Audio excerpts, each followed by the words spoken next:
what's going on? Like Xander Pro with Nano Pro DJ. And today,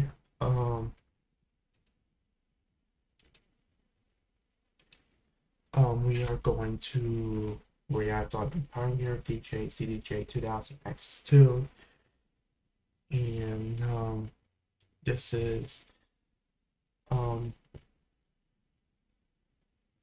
the Nexus 2, the 2000 Nexus 2 was 9 years ago.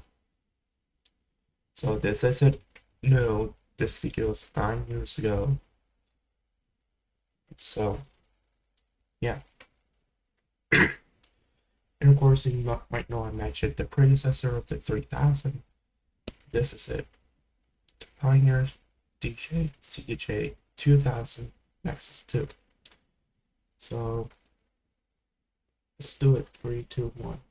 Hello, it's Phil and Steve here at Digital DJ Tips, and we're having a... Oh, and by the way, I've been looking for Crossfader, but I can't find it.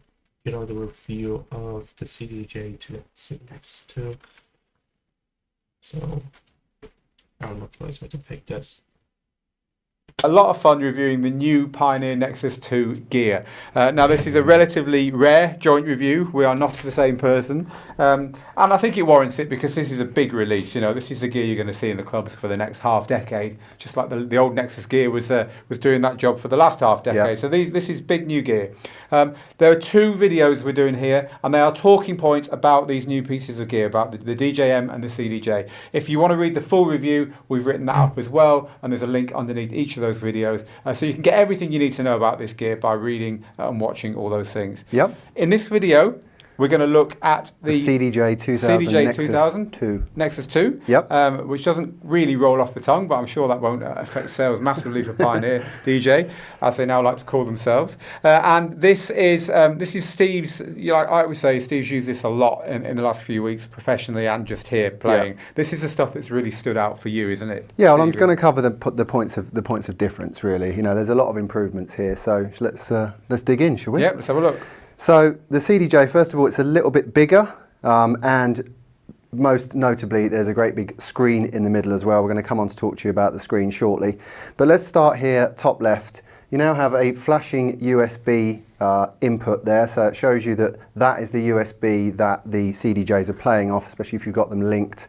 That's the one that you're not safe to pull out, basically. That's a useful feature there. And you've got your SD card slot underneath. So as with most modern systems like this, set up properly, you can use... Yeah, so the SD card isn't for Wi-Fi. It's also like the USB here. It'll have songs that it'll have songs that you play on it, depending on the SD card, so... One USB drive for the whole thing. Yeah, and as you're the next DJ coming in, if you've got 2 drives in, you don't want to pull out the wrong one. So nothing new there, but if you weren't aware of that, you know, you don't need to turn up with 2 separate drives just to use 2 players anymore. That was the dark old days. Yeah. Okay. So another new feature here is the hot cues. So the previous model only had 3 hot cue buttons on it. There are now 4 buttons, and there are actually 2 banks of hot cues, and they are color coded as well, backlit. So you can see that's bank 1 there, showing my 1 to 4, and that would show bank 2. Let me load up a track actually that's actually got a fair amount of hot cues on it. You'll see that it just takes a couple of seconds there for them to load up, and now they're all in. I've got my 2 banks, and I've color coded these. This is actually a scratch track, so I have purple for sounds. Oh, let's get some volume. And then anything that's vocal I have as yellow. And then in the second bank. So they make sense to me, and you set those up in the record box software when you're preparing your tracks, and I'm going to show you about that in a little cutaway video that I'm going to do for you. So that's the hot cues. There's 2 banks, as I said, and here in the button in the middle is your ability to delete one of those if you want to. These play really well. I think one of the issues with the old CDJ 2000 was that I wasn't really feeling very confident to be able to cue juggle on them. It was like you really had to hammer them. These, they play great. they've really got that right this time, so they've definitely made some improvements there. So it's interesting that, because they haven't gone the whole hog and put the kind of 2 banks of 4 pads right underneath the jog wheel like we see in so many controllers. But you're saying that even though, you know, it's a little bit fiddly because you do have to switch from bank to bank and stuff, it's a good advance on the way that things used to be. And also worth mentioning as well, you can actually connect these to an SP1. And so of course, you can have lots and lots of hot cues on your track. You've only got 8 of them accessed here, but if you want to access more, you can do Anyone that. Anyone who doesn't know, the SP1's Pioneer's little portable controller, really, which has got a whole set of 8 pads on it, just like you see on DJ controllers. It was originally for Serato, wasn't it? But okay, so you can use that to take control of the hot cues off one of the CDJs. Yeah. Okay. So next I'm going to show you, moving a bit further down here, we always had the forward and reverse direction paddle, but now there's a kind of temporary part of it, which is slip reverse. I'm just going to put a different track in here, something a bit more housey. So now when I press it into reverse, it just slips, the track carries on playing. So it's like a sensor button.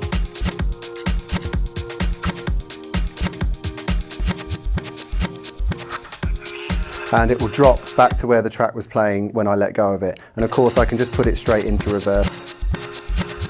That was a feature. Okay, so yeah, that was a two-way paddle, kind of sensor. A lot of us know that as sensor. You know, the sensor function or the slip reverse in one direction and the normal full-on reverse in the other one. Okay.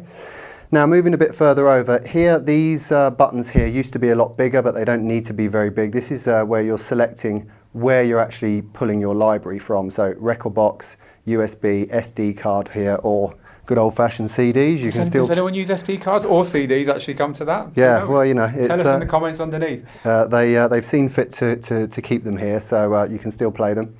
And yeah, so the way that you would actually connect these up, if you wanted to play off one USB, you have USB, and then your other player, you click link, and then you can actually select the tracks from the same USB. In fact, let me just do that. There you go. So I can now select tracks on here that are on this USB stick. That was always the way. Yeah, there's nothing new there. But yeah, kind of turns it into a big controller, as we said a bit earlier, without the need for 2 USB drives. So moving a bit further down, this is time mode and auto cue. They were on there before as well. So that's determining whether you're seeing remaining or played time. And auto cue is whether the track will load to the first cue point.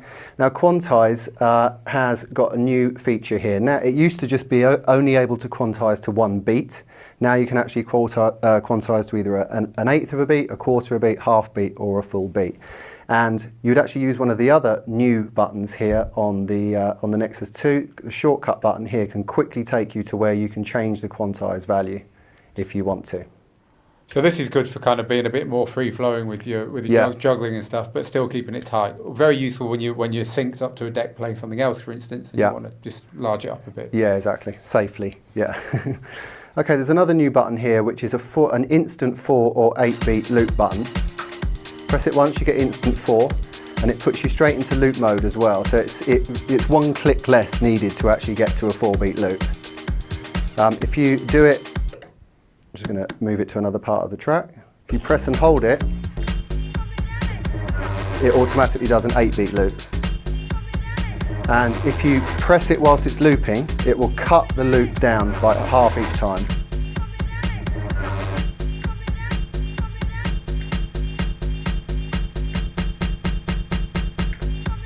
I've never heard that effect before. So I know. Awesome. It's amazing. Yeah, you need to rewind that part to see how to do that. So that's new, and then slip mode there. That's always been there before as well. So of course, if you combine slip mode with the loop roll, let's be serious again for a second. Then it's gonna be a bit more useful to you than just looping randomly. Yeah.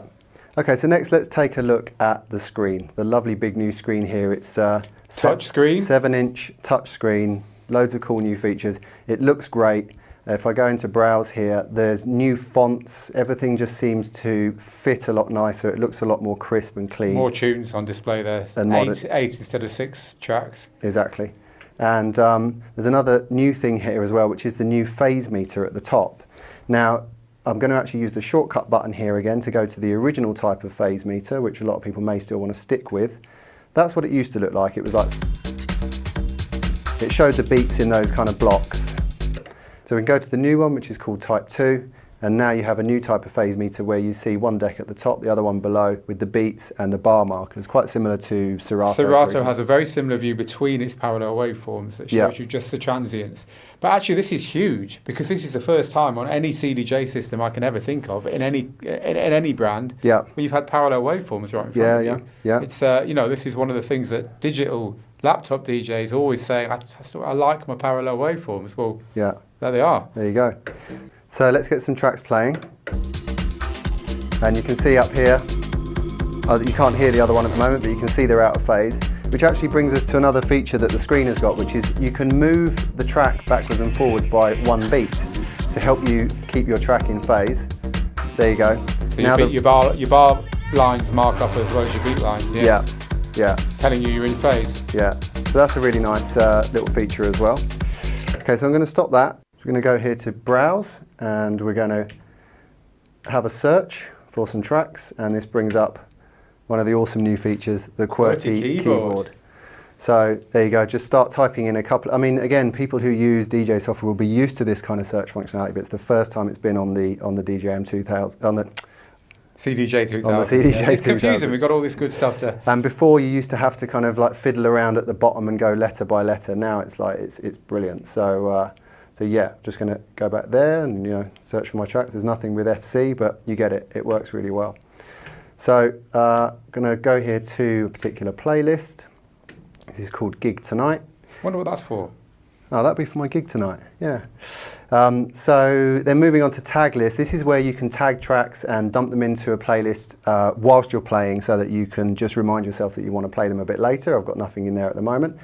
And info is the info of the track which you've got playing, and also you can click here player 2, so you can see the info of the track on the other deck. So if you want to just check the key very quickly without having to look over there, you've got all of the information here as and well. Another 2 decks should you happen to have the money or the DJ booth big enough to have 4 of these things in the middle of it. They would all be there.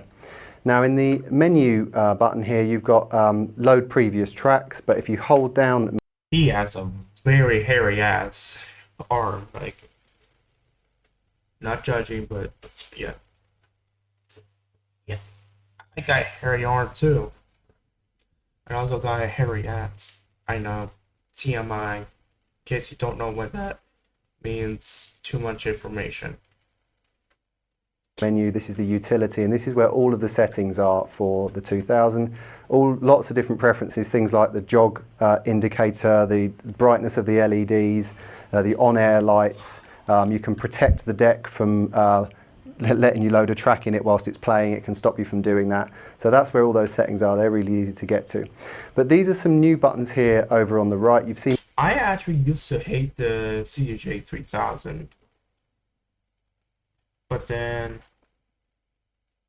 as I started to learn more and more of it, I start to get used to it. So, me using the back one, so it's pretty obvious to take you back whenever you are.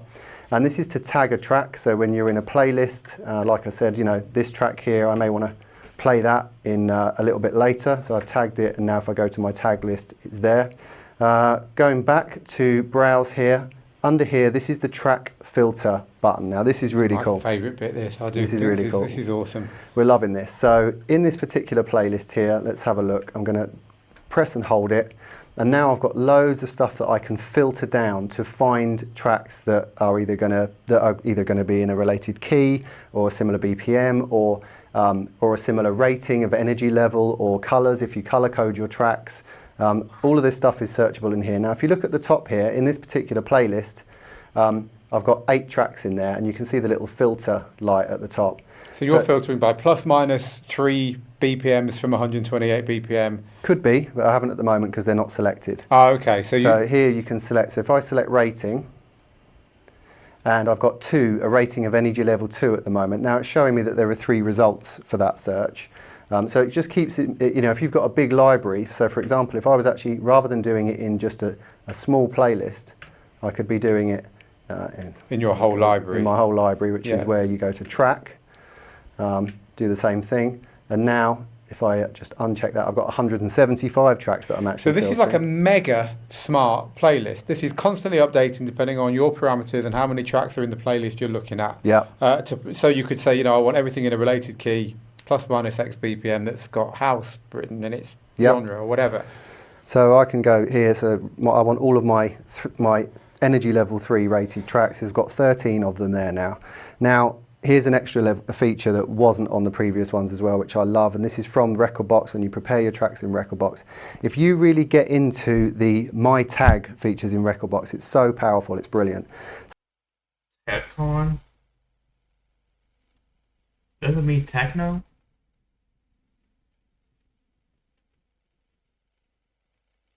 I don't know. So here you can actually set up all of this stuff how you want it, but I've got genre. So, genres, and I've determined what these genres are. They make sense to me. They might not make sense to anyone else. No point having genres if they don't make sense to you, we always say. And components, so things like vocal samples, spoken vocals, euphoric uplifting, terrible spelling going on here, which I love.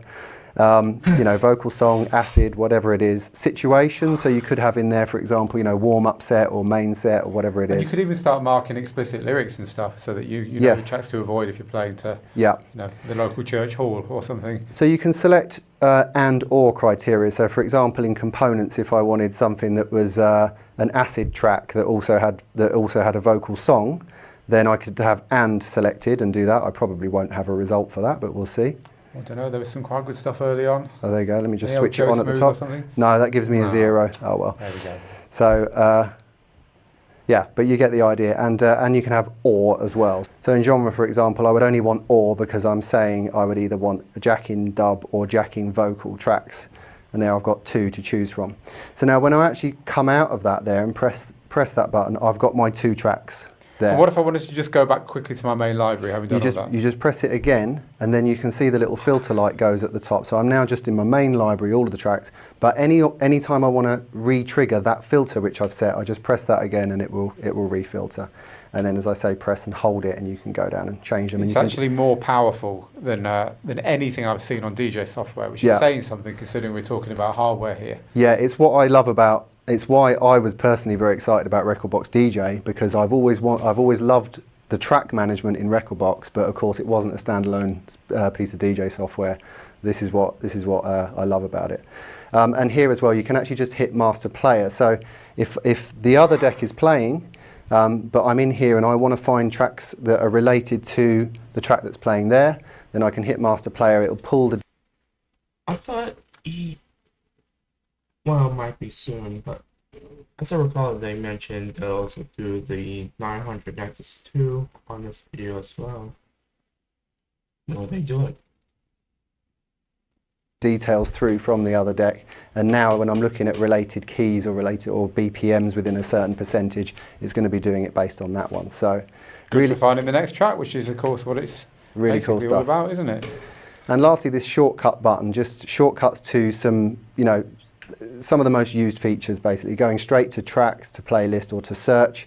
The phase meter that I told you about, the hot cue auto load, so this depends on the settings from Rekordbox or the local player, and the quantized beat value that we just said, and things like the waveform color. If you actually prefer your waveforms blue, because they always were blue, then you can switch to that, or you can have them RGB as well.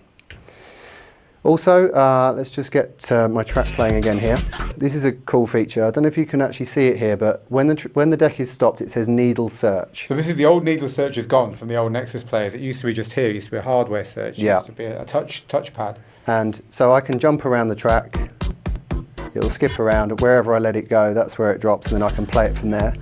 As soon as the track is playing, it goes into needle countdown. So this is quite cool. So if I actually put my finger here at the end of this next breakdown, if I just come out of browse, so now it's actually put a little marker there and it's counting down how many bars there are. A bit like the countdown to Q on Tractor. Yeah, until that point. So that's quite cool. So it can just help me know how much time I've got until the end of that next breakdown. I could get your arm behind your back and say, if you mix into my track before that's finished, next DJ, I'm going to have you. Exactly. I like it. Exactly.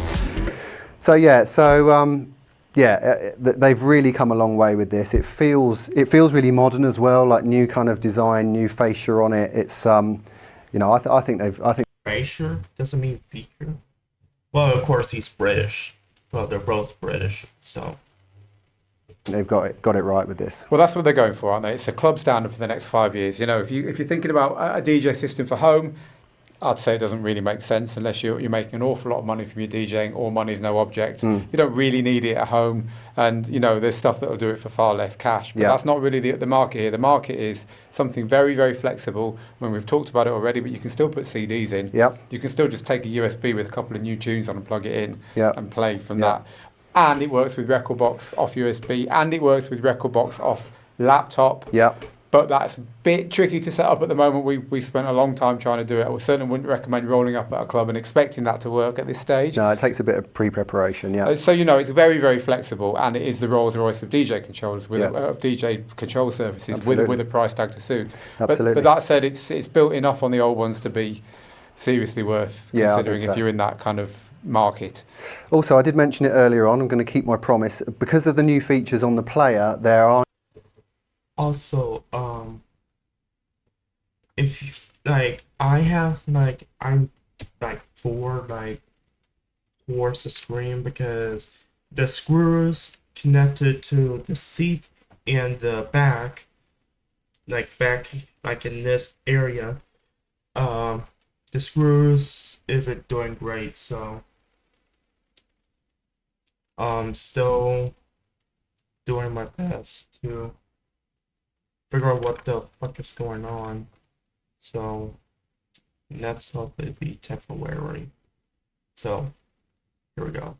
New features in the rekordbox software as well when you're actually doing your track preparation and exporting to the USB. So let's do a little quick video just to show you about those things. Now, because the CDJ 2000 Nexus 2 has some new features and functionality on it, that has to be reflected in the rekordbox software where you prepare your tracks to play on the CDJ. So I'm just going to quickly talk you through the slight differences in the rekordbox software. This is version 4.07 that I'm working with here. Most notably, the most important one is now there are 8 hot cue slots, A through to H. There used to only be 4 here, there used to only be 3 on the actual device. And now, as you've seen, there are now 4 hot cues on the CDJ, and you can switch the bank to use another 4. So I've got 8 hot cues set on this particular track here. It's a scratch track with lots of different sounds in it. And I've got my color coding set, which you can do by right-clicking and choosing the color that you want. And that color will be replicated on the device itself when you put your USB in there. So that's pretty cool. Okay, so let's go and have a look at preferences here for CDJ and device and look at some of the settings we have. So you can actually decide whether your waveforms are going to show up as full color, RGB, or just blue, which is the old way, you might be used to that. And also how the waveform will look on the CDJ. You can have half waveform or full waveform. You can select which categories you want to be carried through to the CDJ here, and most importantly, the sorting column. So which categories you want to be able to sort from when you're looking for tracks on the CDJ from your library. So you might actually want genre to be in there, so you can go here, genre, move it over to the right, and you can move it up or down in the level of importance to you there if you want. I'm going to leave genre out because I don't use it. Column, this lets you select what is going to be displayed next to the track name on the CDJ. So you can have the BPM next to the track, or the key next to the track, or your rating next to the track, whatever you want, but this is where you select it. And here in my settings, you've got lots of stuff you can configure here. So the play mode is single or continuous. So with single, it will just play the current. I always hate this. My headphones, the cord is so long that I keep going over it, and I don't want to break these because I don't have any fucking money. I have a bank account, yes, but it's closed after I moved here. So yeah. Currently playing track, and it will end at the end. It won't play the next track in the playlist, which it will do if it's in continue. Eject load lock. This protects the deck whilst it's playing from you loading another track onto it, which can be pretty embarrassing, but you can leave that unlocked if you want. Now, quantized beat value, this is something new. Before, the quantize on the CDJ 2000s was only 1 beat. That was it. Quantize on was 1 beat, quantize off was up to you. Now you can actually have half beat, quarter beat, or 8 beat, and this you can set to be the default when you put your USB into the CDJ, and I'm going to go with quarter beat.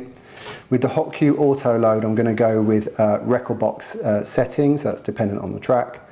And I'm going to switch on the colours for the hot cues as well, because I like to use those as I've just shown you.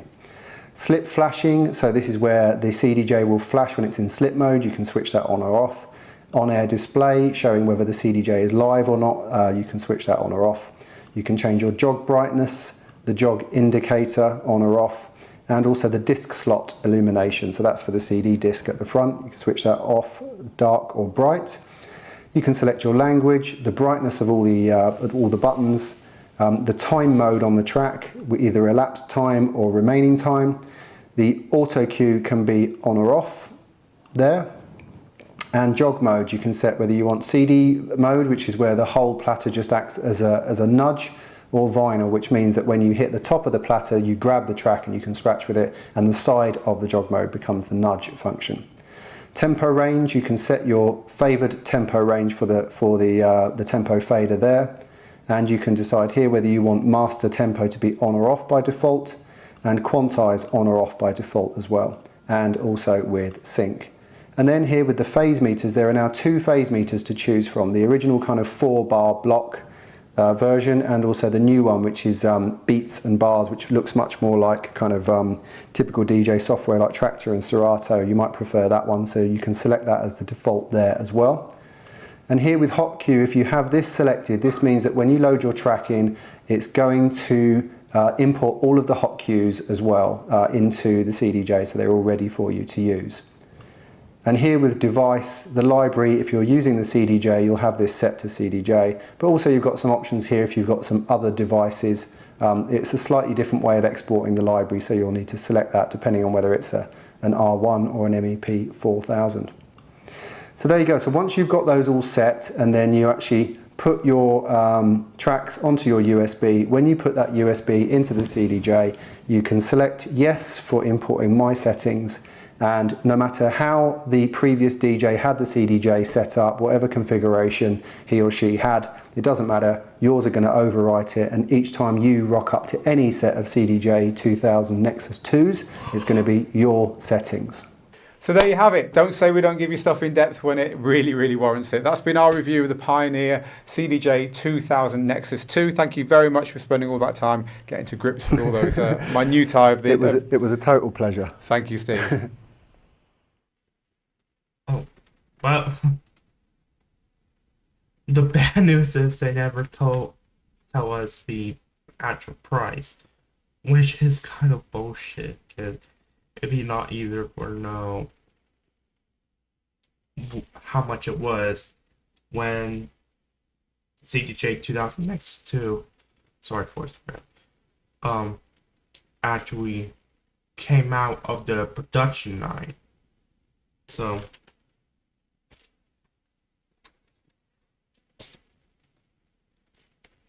crap. A lot of fucking wires. So yeah, so if you like this video, hit the subscribe button, hit the bell to be more aware of my future videos, and have a beautiful morning or night depending where you are, and I'll see you in the next video. Bye bye.